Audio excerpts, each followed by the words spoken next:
double snippet time, rocks from the sky.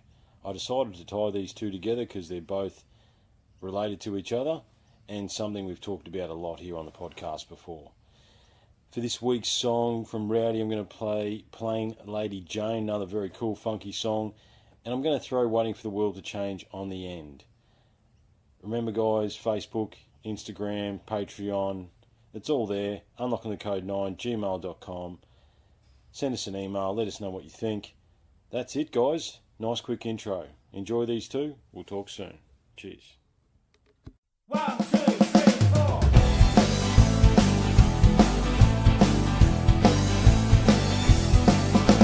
I've seen her on the pavement, strolling in the sunshine. Her eyes were like a pool of pearls with an emerald swirl on the inside. As she passed by the hibiscus row, the colors blending with her clothes, and the only thing she wears for bling is a frangipani in her hair. A plain Lady Jane, a plain Lady Jane. Seen her out my window, standing in the moonlight with her flowing curls, her lady curves. Well, she was looking divine as she ran her hands up the back of her neck. It sent the chills down my spine. And the only thing she wears for bling is a frangipani in her hair. A plain Lady Jane, a plain Lady Jane.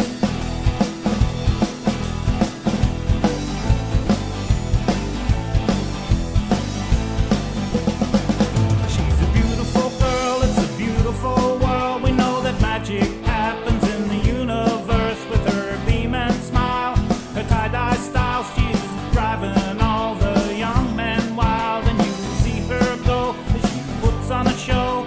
Well, she's a goddess and I'm sure she knows. And the only thing she wears for bling is a frangipani in her hair. A plain Lady Jane, a plain Lady Jane.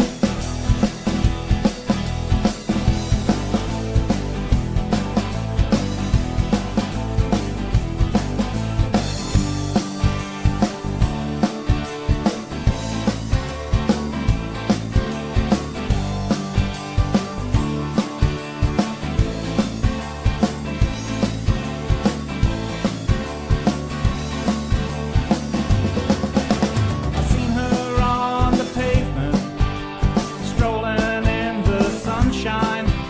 Her eyes were like a pool of pearls with an emerald swirl on the inside. As she passed by the hibiscus row, the colors blending with her clothes. And the only thing she wears for bling is a frangipani in her hair. Yeah, the only thing she wears for bling is a frangipani in her hair. Yeah, the only thing she wears for bling is a frangipani in her hair.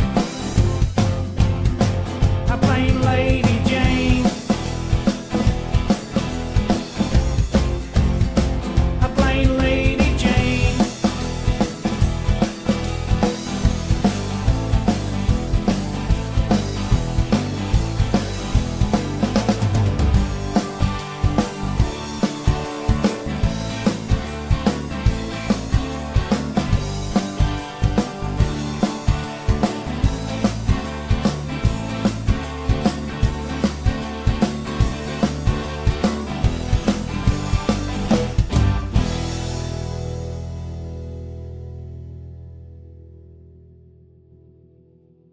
Mate, here we go again.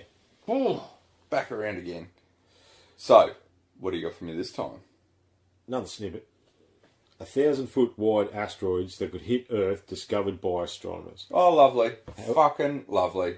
That's all we need. Okay. However, this one is a little bit closer to our hearts, mate. because this one is actually some confirmation about something that we've already been concerned about. We have discussed a lot on the podcast so far. These 1,000-foot wide asteroids are in the Taurine media stream. You're shitting me. Of course they fucking are. Of course they are. Of course they fucking are. Right? So, obviously, we all know October, November is when we pass through the Taurine media stream in its strength. Okay? I think we skim it in June or July, but October, November is when the fireworks happen. Yeah. Okay? Well, also the fireworks happen because that's when we're travelling through it away from the sun. Yes. Yes. Yeah. Whereas the other way round, we can't see it at the other time of the They year. come from behind the sun. Exactly. Which is a bit of a concern. However, we're obviously, the Taurids, and it's depicted, right? Yeah. Well, the shoulder of Taurus and the Pleiades, the Seven Sisters, it goes back throughout every religion on fucking Earth. And the Pillar of Göbekli Tepe depicts that star set, you know what I mean? Like the same star set that's here. The Mayan calendar, look to the sky in your times. Like that 2012 tablet, if the world wasn't going to end, other scholars have looked at it, and it's basically the message is it's an end of an era, and you need to be aware. That's it, yeah. And it's a 40 to 60 year window, and look to the sky in your times is the message. So we're getting a few messages, man. Yeah. And the Comet Research Group has found some, right? So they are... What are those cunts found? So They've been fucking dialing up of late, ever since they kicked off. Yeah. They've been building. So basically, I think what they've decided, it's this comet that's broken up. It's quite long, it was quite large, and within that there's something they call branches. So it's obviously just a section of that stream. Yeah. Right? Yeah. And within this branch, they found at least 2 asteroids with diameters between 650 and 980 feet. So basically 200 to 300 metres-ish. Yeah, wow. That's fucking decent. They're big fucking rocks, man. Yeah. Right? When we're dealing with, 20 metres? Shelbinsk in Russia was 66 foot, so 20 metres. 20 odd metres. And that was an airburst. Yeah. It didn't impact. Yeah. Right? And it would have, 3,000 injured because it just smashed fucking glass over a massive area. Like all the glass just smashed. Yeah. So you throw that over a bigger city, one of our cities, an American city, fucking a European city, a bigger 200-300 metres, man, we're fucked. Like that. Yeah.